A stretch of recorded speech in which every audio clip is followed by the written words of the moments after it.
A Q&A session can be a great way to engage your audience. In this video, you will learn how to set up an efficient questions and answer session for your next event, whether it's on stage or online. Let's go. For your next act, Mr. Markus Seppala.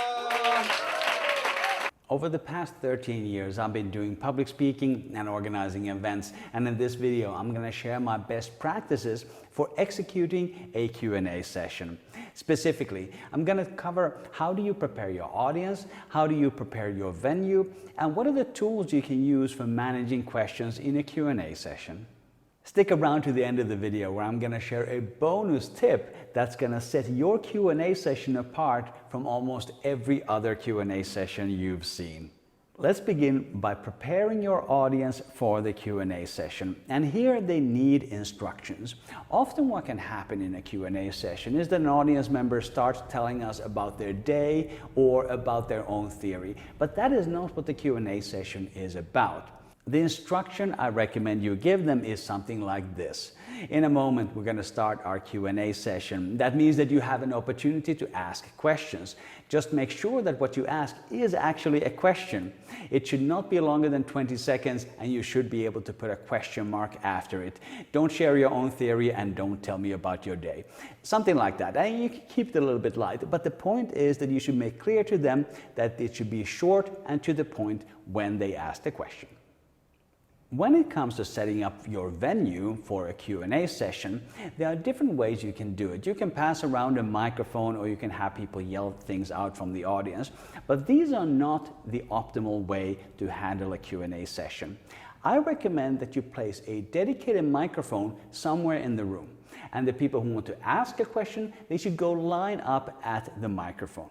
There are two main benefits of having a dedicated microphone in the room.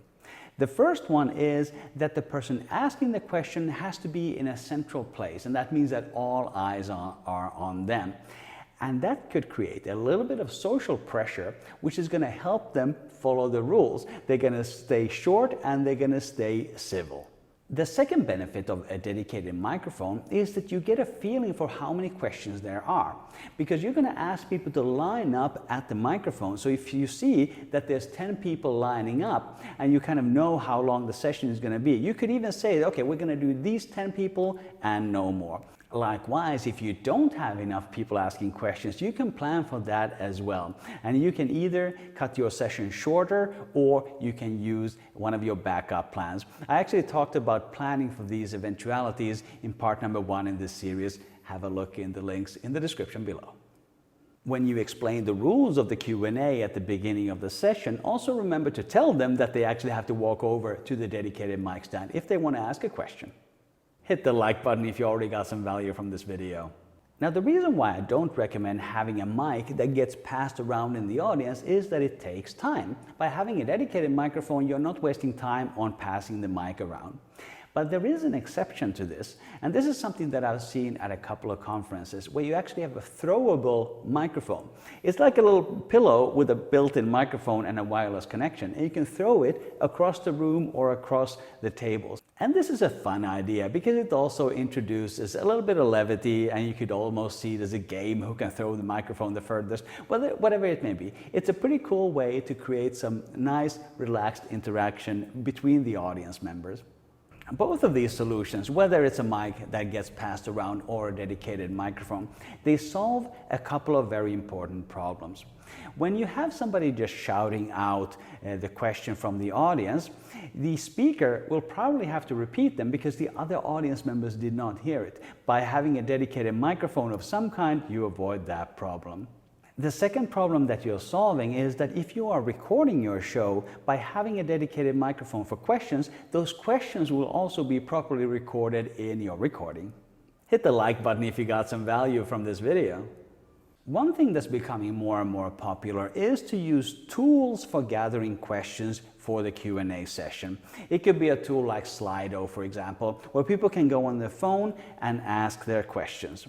In general, I don't recommend using tools like this for two very specific reasons. The first reason you shouldn't use Slido is that it gives the audience members an opportunity to ask questions anonymously. And this is almost always bad. Having that social pressure where everybody can hear it and everybody knows who's asking the question, that keeps people a little bit in check. If you can be completely anonymous, you will definitely get some inappropriate questions and some things that you don't want to share on stage. So I recommend avoiding Slido and other tools for this reason. The other reason you should avoid tools like this is that it takes away the attention from the stage. When people start fiddling around with their phone, you have already lost their attention, because then they will check their email and they will check their social media, and that is not what you want when you're presenting. However, there is one situation where some kind of central question repository is a good idea, and that is when you're doing online events. Make sure that you have somebody else on the call whose job it is to collect and ask the questions, because you don't want to be scrolling through all the questions, because then you lose the focus on your audience. Rather, have this other person go through the chat and then they will ask you the questions. That keeps the show going and you can remain focused on your audience. In just a moment, I'm going to jump over to my bonus tip about how you can stand out from every other Q&A. But if you got some value from this video, please consider subscribing to my channel. I share weekly communication tips just like this one. Just click the big red subscribe button. And here's the bonus tip. Probably every Q&A session you've ever seen has a slide behind the speaker that says Q&A, maybe with a funny little clip art from the 90s. This slide adds no value whatsoever. So if you want to stand out, get rid of the Q&A slide, especially if you're doing this on Zoom, because the slide will take up the whole screen and completely block you. It's much better to stop the screen sharing and just have your face there. Or you could also add the video of the person who's asking the question. But that slide adds absolutely nothing. Get rid of it. To find the other parts in my series about how you can deliver an amazing Q&A session, click the playlist right here. And remember to download my free video conferencing checklist. There's links below. Thank you for watching. I will see you in the next video.